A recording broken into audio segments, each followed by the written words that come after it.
Today, let's discuss about Aditya Birla SunLife Nifty 50 Equal Weight Index Fund. As you know, this is a passive form of investing, meaning it tracks the underlying index of Nifty 50 equal weight.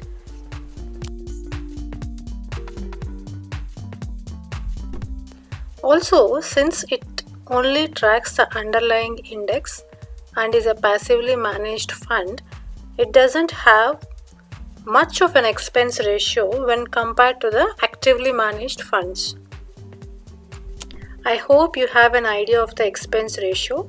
Expense ratio denotes the fee that they charge to the investor for managing the money.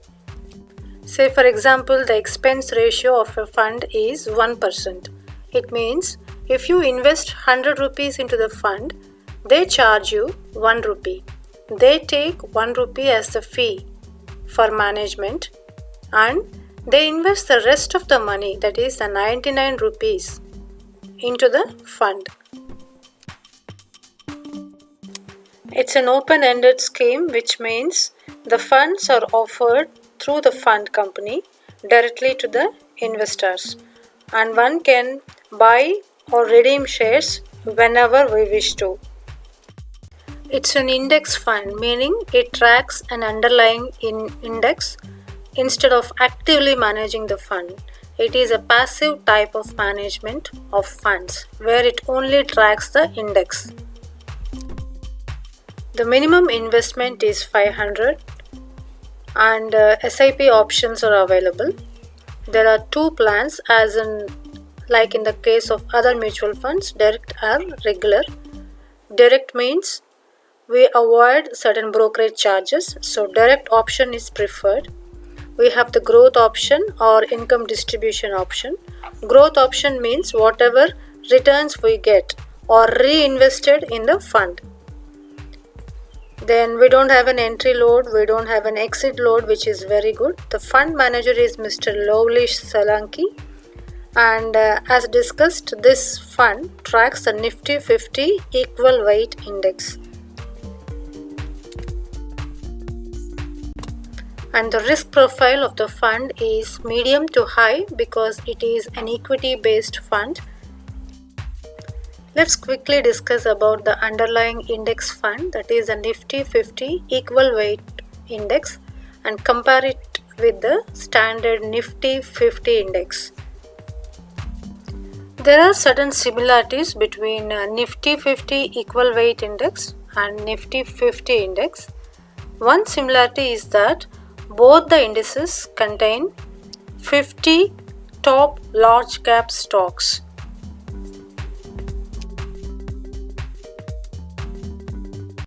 And the other similarity is that both these indices are reconstituted semi-annually, once in March and once in September. The reconstitution process involves taking some companies out of the list which do not meet certain eligibility criteria and which do not meet the performance standards. And hence these list of 50 companies are checked once again and the index is reconstituted semi-annually. Another similarity I can think of is both the indices contain companies from I think around 13 sectors. Let's quickly discuss about the major differences. One very important difference is that in the standard Nifty 50 index, the companies are constituted by market capitalization. That means the weightage is given according to the market capitalization of the company. That means the free floating market capitalization. Free floating market capitalization is nothing but the public's money and not the promoter's money. So if there are, for example, 4 companies in the index and each company A has 50,000 crores as the free floating market capitalization. Company B has say 70,000, company C has 30,000, company 4 has 40,000 crores, for example, as free floating market capitalization. So based on these values, they give weightage to the company. Whichever company is having the higher market cap, it will be given more weightage. The top companies are as follows: Reliance Industries 10% weightage, HDFC 9% weightage, Infosys 7%, and so on. So if you see this portfolio, it shows that Reliance is holding a heavy weightage. And just to let you know, Indian Oil Corporation has the least weightage, around 0.36%.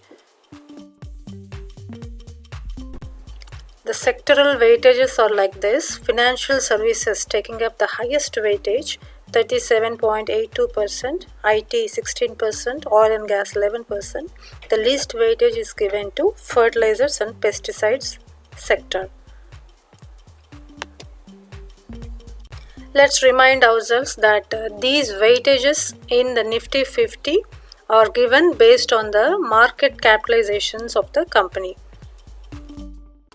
And in Nifty 50 equal weight index, we have to remember one very important thing, that all the companies are given weightages not like the market capitalization in case of Nifty.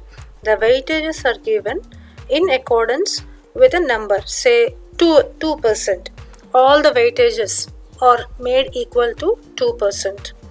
Now if you see in this exhibit, we can see the top few companies and their weightages. The weightages shown here are not exactly 2% because the rebalancing is not done yet. The rebalancing happens on a quarterly basis. After the rebalancing is done, the values are set back to approximately 2% again. This essentially means that all the companies are given equal weightage, be it Reliance or Dr. Reddy's or IOC. Each of the companies is given equal importance, that is 2% weightage. But earlier in the case of Nifty 50, when we discussed that the weightages to the companies are given based on the market capitalizations, then in that case what happens is, suppose Reliance goes up, Nifty goes up a lot. Reliance has a big impact on Nifty because it has got more weightage. But in this case of Nifty equal 50, even if IOC goes up or Reliance goes up, the index will have equal impact because each of them is given equal importance.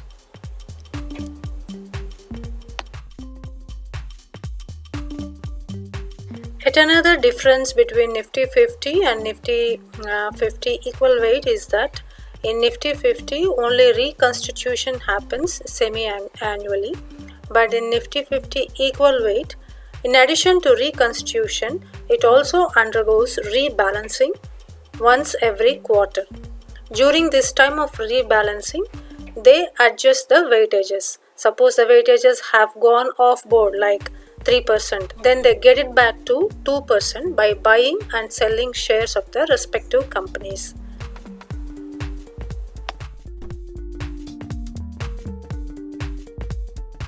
There is also a difference in the sectoral weightage between Nifty 50 and Nifty equal weight. In this section, we can see that there is a difference in the sectoral weightage between Nifty 50 and Nifty equal weight 50, which means the preference to the sectors has changed from Nifty 50 to Nifty 50 equal weight. See, for example, in the case of Nifty 50, financial services was given higher preference at 37.82%. But in case of Nifty 50 equal weight, the weightage changed to, the sectoral weightage changed to 21.52%. And let's take IT.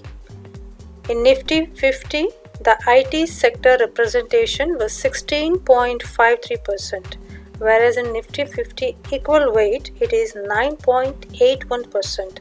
So essentially, The sector representation of financial services and IT has considerably been reduced in Nifty 50 equal weight. So this is one difference. So you can look at the rest of the sectoral representations.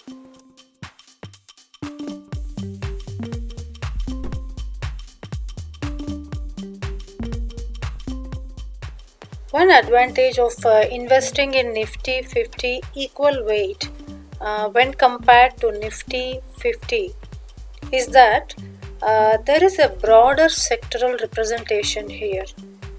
This means that there is equal weightage or equal allocation of funds given to the 50 large cap companies, rather than relying on the performance of only the few heavyweight companies.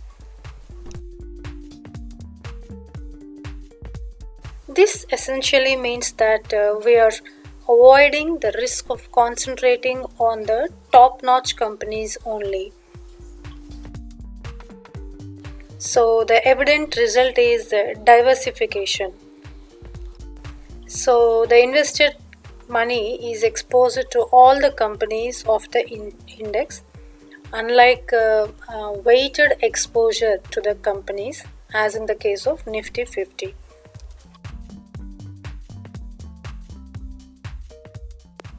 Yet another difference is that Nifty 50 is momentum based and investing in Nifty 50 equal weight is value based. There are many pros and cons of value based approach compared to momentum based, which you can explore more.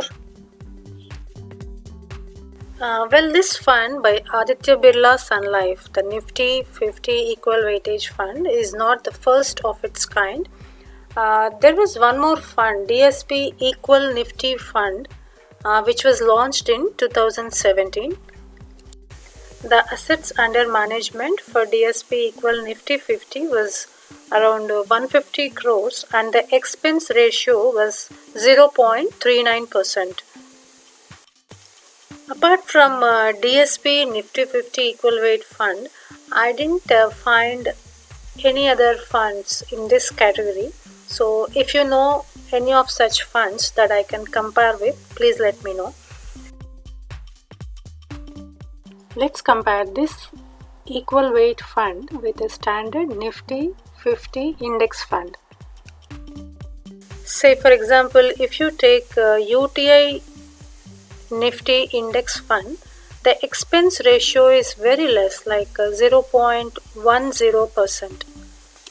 I'm only talking about the direct plans and not the regular plans. So essentially, if we compare Nifty 50 index funds with Nifty equal weight 50 index funds, it is very obvious that Nifty 50 equal weight funds are going to have higher expense ratios compared to the Nifty 50 funds. The changes, the differences in these expense ratios might be very less if we think of short-term investment. But if we think of a long-term investment like 20 years maybe, these expense ratios matter a lot. But it is very natural that Nifty equal weight 50 expense ratios are higher because of the higher turnover. Coming to the tax implications, I don't think there are any major differences in the way the returns are treated in terms of taxes. As usual, the short-term capital gains taxes are taxed at 15% and long-term gains are taxed at 10% above 1 lakh. So there is no added tax benefit in investing in this fund. Coming to the $1,000,000 question, will an investment in this fund give us more returns? For that, let's look back at the history. Let's compare the performance of Nifty 50 index with Nifty 50 equal weight index for about 20 years. As you can see, the dark blue line represents Nifty 50 equal weight and the red line indicates Nifty 50 performance.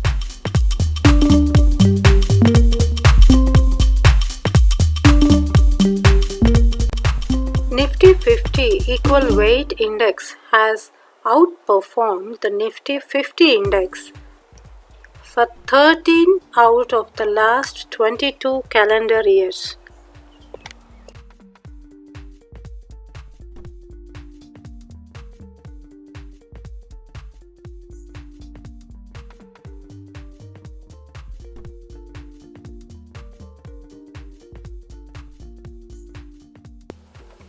Let's see how Nifty 50 equal weight has performed post a crisis situation. Say, for example, Nifty 50 equal weight index outperformed Nifty 50 in 2002 and 2003. That is after the 2000 dot-com crash. Now let's take 2009 for example. After the 2008 global financial crisis also, it has outperformed. And during the recent COVID pandemic, that is in Q1 of 2020 also, Nifty 50 equal weight index outperformed Nifty 50.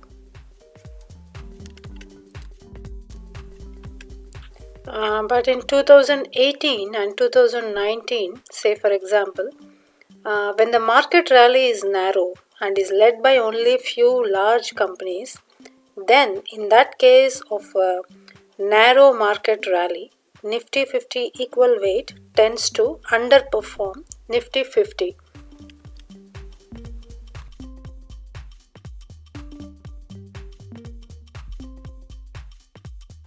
All in all, it appears that Nifty 50 equal weight has given more returns, slightly more returns compared to Nifty 50.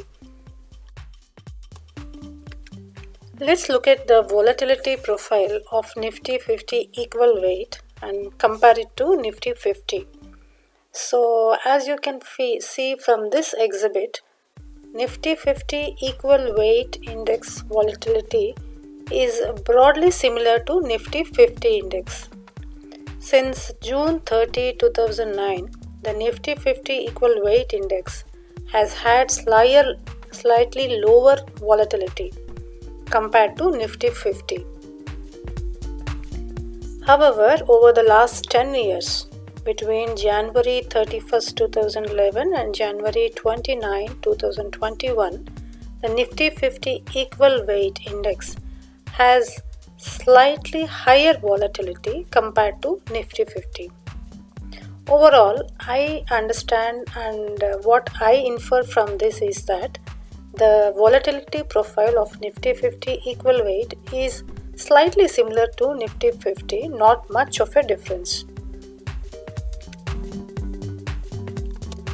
If we consider the return to risk ratio for Nifty 50 index, it's actually 0.58, but for Nifty 50 equal weight index, it's 0.68.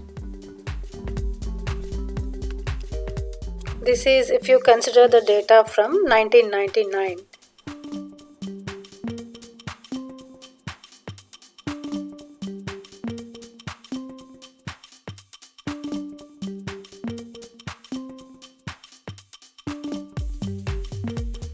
All in all, I say that Nifty 50 equal weight has performed well in the last years compared to Nifty 50. Also, the volatility is not showing great numbers.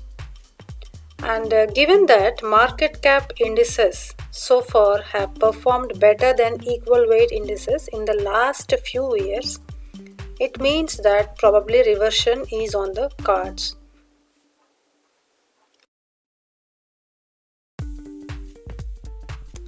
Moreover, equal weight indexing strategy is one of the smart beta approaches. So, smart beta approaches tend to give better results over time. So let's discuss a few more examples internationally where there are some equal weight indices. Let's compare the famous S&P 500 ETF with the S&P 500 equal weight ETF called RSP. Of course, our case is not ETFs, but that is the data I have here. So let's discuss the difference in the returns of these two ETFs. One is S&P 500 and the other one is RSP. If we consider the data from 2004 to 2020, RSP, that is the equal weight index, gave a total of 365.95% in comparison with the standard S&P index, which one is 350.77%. The difference is a whopping 15.18%.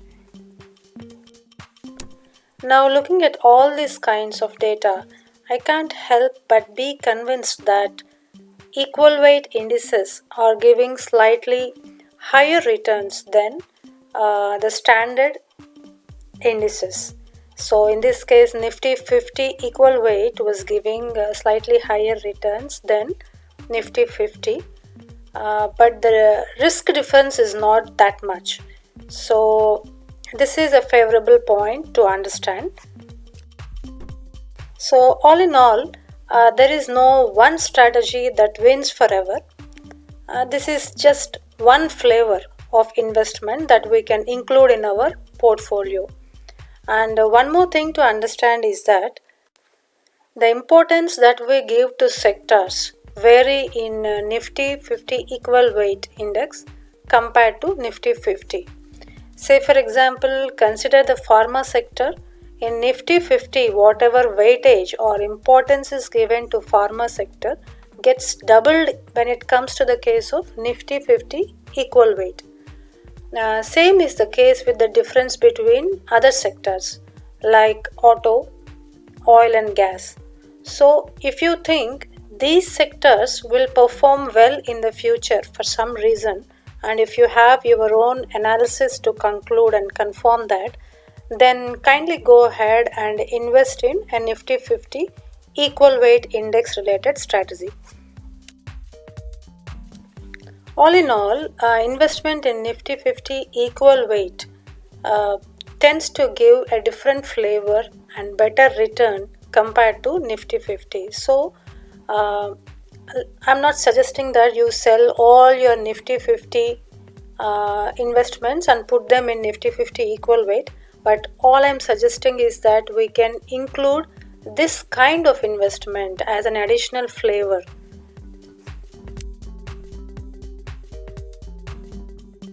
But now the question is, should we invest in Nifty 50 equal weight through Aditya Birla fund only?